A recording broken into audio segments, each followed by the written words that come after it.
Leonardo DiCaprio's watch store experience. Leonardo DiCaprio entered an exclusive timepiece boutique inconspicuously, dressed in casual attire, a plain gray t-shirt, worn denim pants, and a weathered baseball cap, attempting to maintain anonymity. The judgmental stares began immediately, yet he remained composed. His subsequent actions would astonish everyone present, particularly the staff member who had underestimated him. Before continuing with this narrative, please share your location in the comments. If these types of stories appeal to you, please subscribe to our channel, as we have another exceptional narrative prepared for tomorrow. Located in the heart of the metropolitan area stood a temple to opulence. The establishment's name, derived from the Latin word for the precious metal gold, perfectly embodied its essence, offering the most exclusive, valuable, and unattainable items in the world of horology. This wasn't merely a retail space, it represented status and privilege. Even approaching the entrance, with its immaculate glass portals and golden accents, caused hesitation in visitors, suggesting that only the elite deserved admission. The interior matched the exterior's promise. Polished marble flooring reflected strategically positioned lighting that illuminated display cases. Magnificent timepieces rested on velvet platforms, each appearing more unattainable than its neighbor. Impeccably dressed personnel in bespoke suits moved silently throughout the space, prepared to assist only those they deemed worthy of their attention. It was into this environment that Leonardo ventured. Attired in his rumpled gray shirt, faded denim pants, and well-worn cap, he appeared incongruous with the surroundings. Yet he entered without hesitation. Moving unhurriedly, with hands tucked into his pockets, his eyes methodically examined the merchandise displays. He paused before a primary showcase where a diamond-encrusted timepiece captured his interest. The price tag was discreet yet visible enough to distinguish casual browsers from serious purchasers. A staff member noticed his presence. Tall, slender, and dressed in attire likely exceeding the cost of an automobile, he approached Leonardo with measured steps. His gaze assessed the visitor from head to foot, barely suppressing a condescending smirk. "May I assist you?" he inquired, his tone neutral, though a slightly raised eyebrow betrayed his disdain. Leonardo regarded him calmly and indicated the most expensive timepiece in the display. "I'd appreciate information about this particular watch," he stated, his voice tranquil yet direct. The employee blinked as if confused. "This specific model?" he asked, leaning slightly to confirm Leonardo was indeed indicating the most costly item. "That watch costs significantly more than most individuals can contemplate." "I understand. I'd like additional details," Leonardo responded, undisturbed.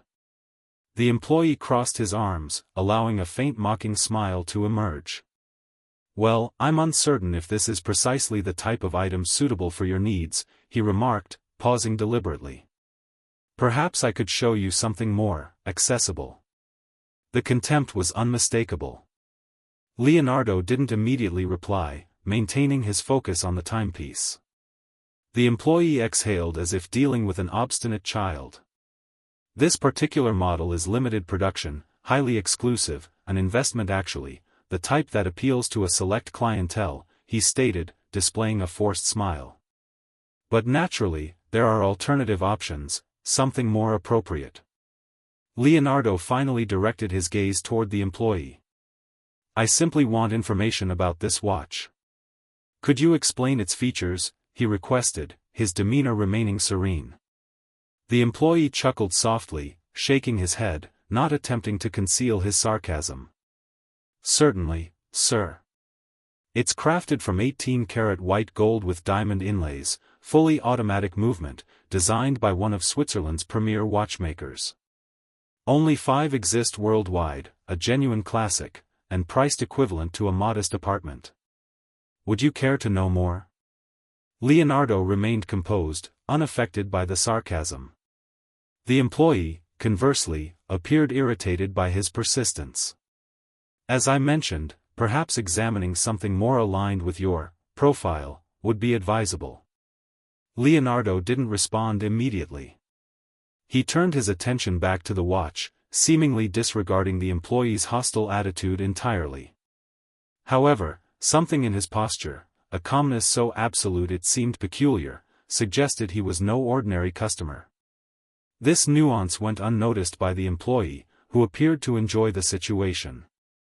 Meanwhile, other patrons began observing the interaction.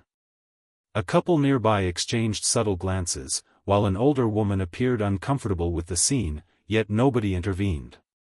Breaking the silence, Leonardo spoke again. "I'm not interested in alternative options. I desire more information about this specific timepiece." His persistence exhausted the employee's patience. He laughed, no longer concealing his disdain. "Look, let me be candid with you. This watch isn't intended for everyone. It's designed for individuals who can afford it. Do you comprehend my meaning?" Leonardo observed him silently for several seconds. His expression remained unchanged, but something in his eyes momentarily discomfited the employee. Leonardo stepped backward, adjusted his cap, and exhaled deeply. When he spoke again, his voice maintained its previous calmness but now carried an unexpected firmness. "I want detailed information about this model." The simplicity of his statement, delivered with such conviction, caused the employee to hesitate. He blinked, surprised, as if suddenly recognizing something unusual about the situation. Silence lingered momentarily. The employee remained unaware that from this point onward, everything would dramatically change. The employee crossed his arms, adopting a defensive stance with a sarcastic smile fixed on his face. "This watch?" he asked, gesturing dismissively toward the piece in the display. "Well, truthfully, its cost exceeds most people's annual earnings. Are you certain you wish to persist?" Leonardo remained composed, his attention fixed on the timepiece. "I'd appreciate additional information. That's my only request." The simplicity of his response aggravated the employee, who sighed dramatically, as if gathering all his patience to continue. "Very well, sir, allow me to save both our time. This is an exclusive model, limited edition, white gold with diamonds, and a Swiss automatic mechanism that sets industry standards." He regarded Leonardo contemptuously. "Is there anything else you'd like to know?" Leonardo didn't flinch. "Could you demonstrate its operation?" The employee laughed incredulously. "Demonstrate its operation? Seriously?" He raised an eyebrow. "This isn't the type of timepiece one casually tries on. It's a collector's item, intended for someone who appreciates what they're handling. I simply want to observe its functionality." "Didn't you mention it has an automatic movement?" Leonardo inquired, his tone firm yet still courteous. The employee narrowed his eyes, now visibly annoyed. "Listen, sir, no disrespect intended, but this category of watch isn't for casual inquiry. Do you even comprehend its cost? Or are you merely curious?" Leonardo raised his gaze, establishing eye contact with the employee momentarily. "I don't consider the price relevant at this moment. I'm requesting to examine the watch." The employee emitted a brief laugh and shook his head. "Of course, price isn't relevant," he remarked, pausing to emphasize the sarcasm. "Well, just for clarification, it's $450,000. Did you register that?" $450,000. He emphasized each word as if explaining to a child. Leonardo maintained his steady gaze, unbothered. "Understood. Now can you show me the watch?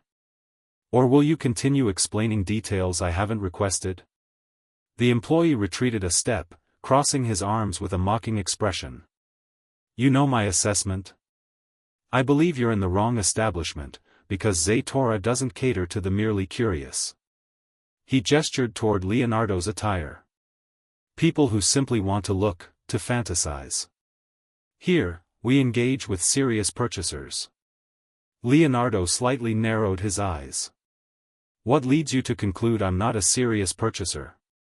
"With all due respect," the employee smiled, "let's just acknowledge you don't match the typical profile."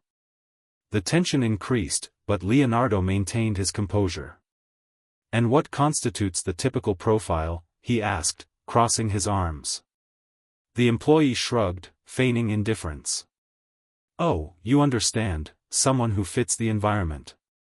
Someone who appears to belong. Someone who doesn't waste others' time." Leonardo inhaled deeply. "Interesting. So according to your logic, appearance defines a serious customer?" "It's not exclusively appearance, sir. It's reality," the employee replied, smiling while fully embracing his contempt. "Let's be honest. You don't appear to be here for purchasing purposes. That's factual, not opinion." Leonardo remained silent momentarily, observing the employee. "It seems you measure value superficially. That's unfortunate." The remark briefly eliminated the smile from the employee's face, but he quickly regained his composure. "What's unfortunate is wasting time with someone lacking purchase intent. Now, that's problematic." Leonardo took another deep breath and stepped backward. "Understood. Evidently, I'm unwelcome here. Thank you for your assistance." "It was my pleasure," the employee replied with a visibly satisfied grin. "Return anytime. Perhaps next visit, something might align with your budget." Leonardo turned to depart, walking calmly toward the exit. His footsteps created the only audible sound within the establishment. The employee crossed his arms, a satisfied smirk on his face, believing he had prevailed. But then a low, surprised voice disrupted the silence. "Wait," said a customer near the counter, frowning. "Is that, impossible, it's him. That's Leonardo DiCaprio." The name was uttered with such disbelief that it immediately captured everyone's attention. The employee froze, blinking as if misheard. "Leonardo DiCaprio?" he murmured, shocked. The customer approached the employee, indicating Leonardo, who had nearly reached the exit. "Yes, it's definitely him." "The actor, you didn't recognize him?" "He's internationally renowned," the customer remarked, almost indignantly. "How could you fail to identify him?" The employee's stomach churned. He glanced at the manager who had also approached, his expression clearly concerned. "Is this accurate?" the employee asked, now appearing pale. "Is that truly Leonardo DiCaprio?" The manager simply nodded, disappointed. "Of course it is, and you treated him in that manner? He's recognized as one of the most gracious and unpretentious individuals globally." The manager directed a severe look at the employee. "You've just committed a monumental error." The employee didn't hesitate another moment. He rushed toward the door, his heart pounding. Leonardo was preparing to open the establishment's door when he heard hurried footsteps behind him. The employee caught up to him, nearly stumbling over his own desperation. "Mr. DiCaprio, please wait," he pleaded, his voice trembling. Leonardo halted and turned slowly, confronting the employee with a serene expression laden with significance. "Now you address me respectfully?" Leonardo inquired, his voice calm yet resolute. The employee was momentarily speechless, catching his breath. Eventually, he managed to stammer, "I'm profoundly sorry. I had no idea of your identity. I deeply apologize for my behavior. It was inexcusable." Leonardo raised an eyebrow. "You require knowledge of my identity to treat individuals respectfully? Is that your operational procedure?" The employee flushed, unable to respond. "No, certainly not, sir. It's simply that I was mistaken. I'm genuinely sorry." Leonardo offered a faint smile, though it expressed disappointment rather than pleasure. "This isn't about my identity. It concerns yours. Your attitude reveals more about your character than any timepiece you could ever market." The employee lowered his head, ashamed, as the manager approached, appearing equally uncomfortable. The manager attempted to intervene, his voice filled with nervousness. "Mr. DiCaprio, I profoundly apologize for this incident. I assure you this doesn't represent our establishment standards. Please, allow us to make amends somehow. Anything you desire, we're at your service. Leonardo glanced at the manager and then at the employee. He stepped backward and adjusted his cap, maintaining his calm demeanor. I require nothing from you. I merely wanted to examine the watch, and you determined I was unworthy of that opportunity. He directed his gaze specifically at the employee. Perhaps this serves as a lesson. Learn to treat individuals according to their inherent worth, not according to your preconceptions. Leonardo turned toward the door again, but before departing, he paused once more. The issue isn't with me. It's with who you've chosen to become. I wish you well with that decision. With those parting words, Leonardo exited, leaving the establishment in complete silence. The employee remained motionless at the store's entrance, staring at the door as if expecting Leonardo's return. But he recognized the futility of further action. The manager exhaled deeply. I hope your behavior seemed justified, he remarked, directing one final severe look at the employee, because you've jeopardized our reputation. The employee swallowed difficultly, experiencing the consequences of his actions with unprecedented intensity. The atmosphere within Orem remained frozen following Leonardo DiCaprio's departure. The employee lingered near the entrance, his complexion pale, his gaze fixed on the floor. Every statement Leonardo had made resonated in his consciousness like a persistent reminder of his catastrophic error. The manager sighed profoundly, breaking the silence. Running a hand across his face, he turned toward the employee with combined disappointment and restrained anger. Do you comprehend what you've done? He asked, his voice quiet but weighted. Leonardo DiCaprio, among the most respected and admired individuals globally, entered our establishment. And you treated him dismissively. You've embarrassed our store, our brand, and yourself. The employee shook his head, panicking. I was unaware of his identity. He appeared so ordinary. The manager raised his hand, interrupting the explanation. That's no justification. His identity is irrelevant. His appearance is irrelevant. You're expected to treat every customer with identical respect. That's your function here. The manager's voice intensified, attracting glances from other employees, who maintained their positions, pretending to be occupied. What do you imagine happens next? The manager continued. Do you think he'll simply disregard this incident? He's not an ordinary customer. He's an influential personality. And what will he relate? That he experienced humiliation in our establishment? The employee attempted to intervene, his voice faltering. I can attempt to rectify this. Perhaps if I... Do what? Pursue him again? You already attempted that strategy without success. The manager shook his head. If I were in your position, I'd prepare for the consequences. As the manager departed, the employee remained immobile, feeling exposed and diminished. His mind replayed every detail of his interaction with Leonardo, the words spoken, the tone employed. Everything now seemed glaringly inappropriate. I judged him based on appearance, he reflected, his stomach churning. I failed to listen attentively. I didn't consider he might exceed my initial impression.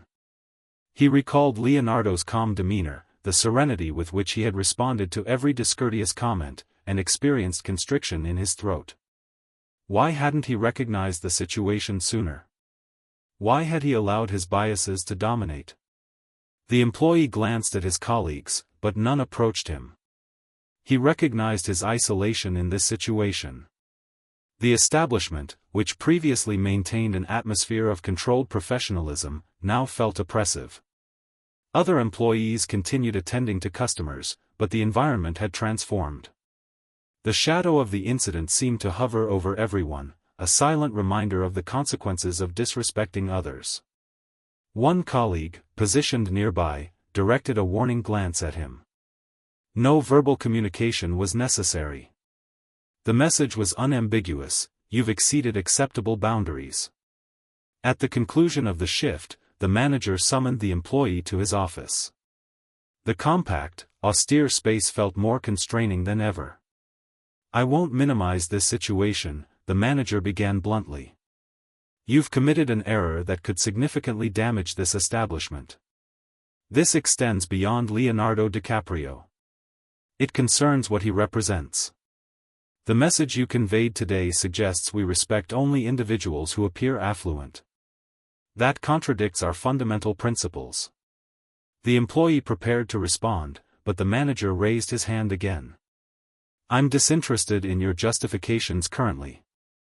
I'm concerned with how you'll learn from this experience, because if this recurs, no further discussion will occur. We'll terminate our professional relationship." The employee nodded, unable to meet the manager's gaze. "I'll reflect on my actions, I promise." The manager sighed. "Reflect quickly, because believe me, this narrative hasn't concluded." As the employee left the office, passing through the establishment's glass doors, he observed the reflection of the luxurious surroundings. Leonardo's words echoed once more in his thoughts: respect shouldn't depend on a name or appearance.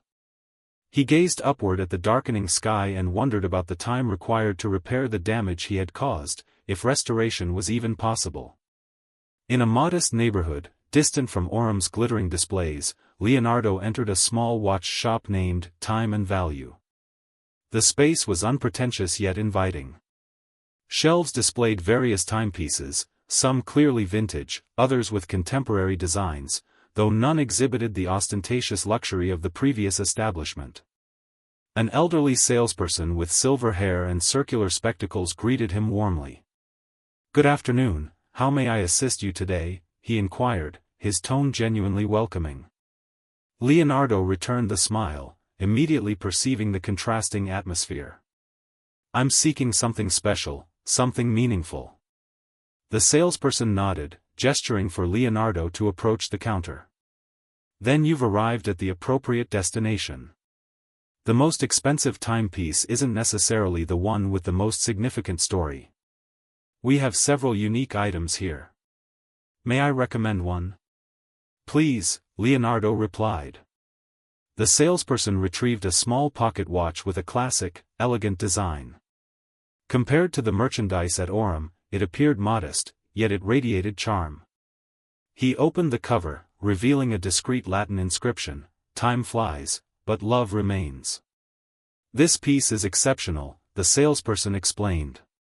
"It was created to remind us that life's value lies in moments, not possessions." Leonardo held the watch, examining it carefully. "This is precisely what I sought," he said, smiling. Back at Orum, the manager convened the entire staff for a meeting at day's end. He held a note left by Leonardo before his departure. The manager began reading, his voice firm yet meaningful: "Respect represents true luxury. The importance lies not in what you sell, but in how you choose to treat people. Perhaps it's time to reconsider your values." The silence in the room was profound. Every word seemed to affect the employee who had treated Leonardo with such disdain. He avoided his colleagues' gazes, embarrassed. The manager sighed and continued. "This establishment doesn't thrive solely on luxury. It prospers through reputation. Today, that reputation was damaged, not by product or service inadequacy, but by disrespect. I expect all of you to understand this, because I will not tolerate similar incidents." He paused, directing his gaze specifically at the offending employee. "Henceforth, I expect you to reconsider every aspect of customer service. If you cannot learn from this experience, you have no place here. Is that clear?" The employee nodded slowly, feeling the impact of every word. "Yes, sir." "Understood." Several days later, the story had circulated widely. Blogs and social media platforms buzzed with commentary about Leonardo DiCaprio's experience at the luxury establishment and the humility he demonstrated throughout the incident. This only enhanced his reputation as one of the most unpretentious and admired celebrities globally. Meanwhile, at Time and Value, the elderly salesperson noticed the pocket watch he had sold to Leonardo featured in a special news segment. He smiled recognizing the item, but Leonardo's statement in the report truly moved him. "This timepiece reminded me that an object's value isn't determined by its price, but by its significance. Every time I consult it, I consider the importance of treating people respectfully, regardless of their origin or appearance. That represents wealth no one can remove from you." Months later, the employee who had mistreated Leonardo followed a different path. Having left his previous position, he secured employment at a smaller establishment, removed from the high-pressure environment of his former role. Now, he made a point of treating every customer with the respect he had failed to show Leonardo. One day, a customer entered wearing simple attire, and the employee greeted him with a genuine smile, remembering the lesson learned. "Welcome, how may I assist you today?" He didn't know the customer's identity, but that no longer mattered. He had finally understood that true luxury resides in how one chooses to treat others. If you enjoyed this narrative, we have numerous others that will inspire you. Click the screen to explore more stories of hope, compassion, and resilience. Months later, the employee who had mistreated Leonardo followed a different path. Having left his former workplace, he secured employment at a smaller establishment, removed from the high-pressure environment of his previous role. Now, he made a point of treating every customer with the respect he had failed to show Leonardo. One day, a customer entered wearing simple attire, and the employee greeted him with a genuine smile, remembering the lesson learned. "Welcome, how may I assist you today?"